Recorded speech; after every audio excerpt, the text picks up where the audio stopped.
चलो बेटे। किस मंजिल तक जाना है ये कौन जानता है। किस मंजिल को पाना है ये कौन जानता है।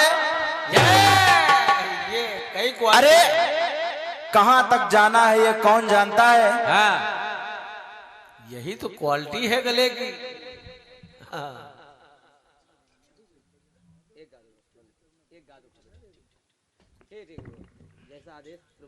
कहां तक जाना है ये कौन जानता है। हाँ। किस मंजिल को पाना है ये कौन जानता है। हाँ। अरे चंद लम्हे मिले हैं जिंदगी के, चलो हंसी खुशी बिताएं हम। हाँ। क्योंकि किस वक्त बिछड़ जाना है ये कौन जानता है। आइए एक बढ़िया सा गीत आया है। ये है 6 लोगों की अच्छी सोच। ये आइए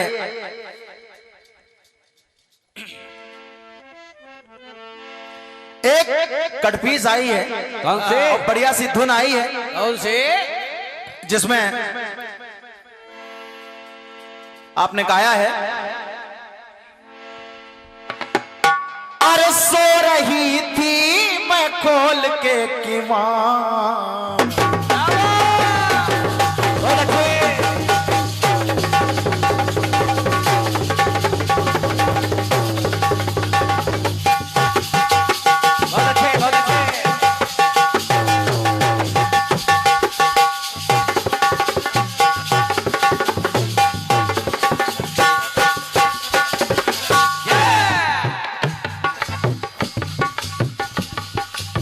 अब आपने कहा कि इसको लालमन चाचा जी ज्यादा अच्छा लगाते हैं। अरे वो क्वालिटी दूसरी है, ये क्वालिटी देखो। अब हम लोग भी नकल कर रहे हैं ना गंदी बात। हो सकता वो नकल कर रहे हो। हो सकता कानपुर वाले नकल कर रहे हो। पक्का वही है नकलची।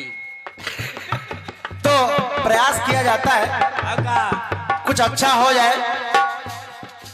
अरे सो रही थी मैं खोल के किवाड़, सो रही थी, सो रही थी, सो रही थी, सो रही थी मैं खोल के किवाड़। बेदर्दी दगा दे के चले गए, बेदर्दी दगा दे के चले गए, बेदर्दी दगा दे के चले गए। बहन जी दादा से सही से करा कर नकल। अक्का। एक बात है, हाँ। वाकई गीत तो काबिले तारीफ है और उसको हम चाहे जहां सुन लें, क्योंकि जवाब सवाल दोनों बंद हो गए। आपने कहा आए सुदामा हरि चरणन मां, बैठ गए खुद हरि चरणन मां। अब यहां भी रुकुमड़ी करती मन मां विचार, दुई मुट्ठी चावल दई के चले गए और दुई लोग के सुख लई के चले गए। अब हमने सोचा हम वहां पहुंच जाएं। जब वापस गए हाँ। तो उनका घर मकान बना मिला और पत्नी का यौवन वापस आ गया। हाँ। लेकिन आपने वो भी बता दिया। अक्का। यही तो होशियारी का। आपने कहा सुख की गठरिया दई के चले गए, दुख की गठरिया लई के चले गए। बहन जी बिल्कुल हृदय से सुनिएगा और आपने जरूर पढ़ा होगा। मैं इसके आगे चल रहा हूं। जिस समय धन धान्य से भरपूर हो गए सुदामा, हाँ। बड़े भैया, और भरपूर होने के बाद जीवन चलने लगा। एक दिन भगवान किशन और रुक्मणी ने आपस में बात की कि ये तो सब ऐसा ना हो कहीं हमारे इतने पवित्र भक्त के अंदर अहंकार आ जाए। ये बात अहंकार आ जाए। बहुत विद्वान लड़का है ये। एक दिन एक दिन भाई साहब भगवान श्री हरि यानी श्री कृष्ण बदले हुए रूप में उस सुदामा के संपन्न घर में भिक्षा मांगने पहुंच गए। विप्र बनकर भिक्षा मांगने पहुंच गए और उस समय गए जब सुदामा घर में नहीं थे, क्योंकि सुदामा इतने संपन्न हो जाने के बाद भी वो भिक्षाटन करते थे। इतनी जानकारी। और सुशीला किसी काम से बगल के घर में गई थी। जब जाना केवल बच्चे हैं घर में, वो गए बच्चों से भिक्षा लेने के बजाय उनको कुछ ज्ञान देकर चले आए। ये देखो कितना और ऐसा ज्ञान दे दिया, आप यकीन मान लीजिए सुदामा तो वापस शाम को आते हैं, लेकिन सुशीला भी वापस नहीं आ पाई। उनके ज्ञान से, उनके सच्चे संस्कार को लेकर उन बच्चों के दिमाग पर भिक्षाटन करने का भूत सवार हो गया। तो बच्चे बिना पूछे घर से निकल पड़े भिक्षाटन के लिए।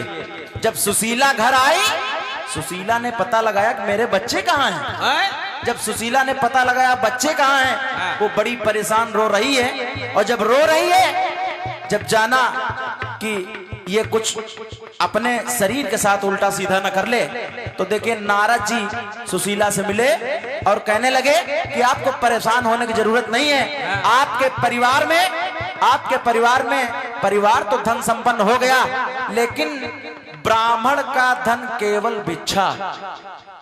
बड़े भैया, इसलिए भगवान श्री हरि की ये माया है कि वो आए और आपके बच्चों को सही राह दिखाई है, ये बात जैसा कि उनका पिता करते हैं। देखिए सुशीला रोने लगी और सुशीला ने कहा, ऐ परमात्मा, हाथ जोड़कर कहने लगी, ऐ परमात्मा, अरे आए हरि जब हमरे मन मा,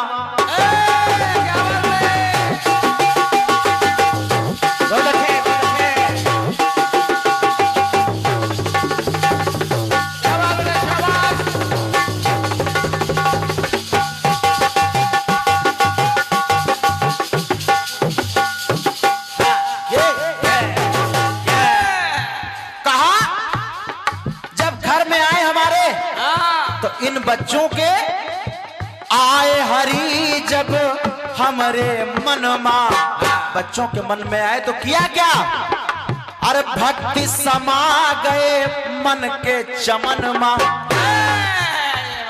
अरे हमको किस बात की कमी थी, क्योंकि बहन जी आपने पढ़ा होगा सुशीला के तो अंदर अहंकार आ गया था, लेकिन सुदामा के अंदर अहंकार नहीं आया। ये बात तो कहना, अरे खत्म हुआ क्या है मेरा अधिकार, मेरे बच्चों ने मेरी इजाजत तक नहीं ली, भिक्षाटन के लिए निकल गए। खत्म हुआ है मेरा अधिकार, कैसा देकर गए हैं संस्कार। और आपने कहा 2 मुट्ठी चारू का सुमिरन दई के चले गए। उन्होंने चारों को सन्यासी बना दिया अपने पिता के जैसा, भिक्षाटन करने वाला। और सुख चैन ई मन क्या लेके चले गए। जब हमारे पास किसी चीज की कमी नहीं है, फिर भी भगवान ने आकर ऐसा किया।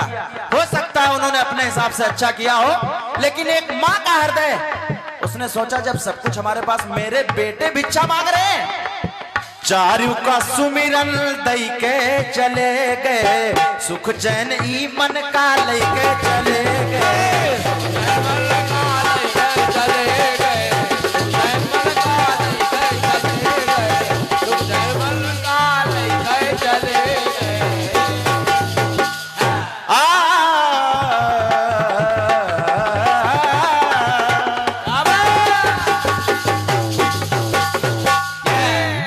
बोलिए कन्हैया लाल की जय। आइए एक गीत और आया है।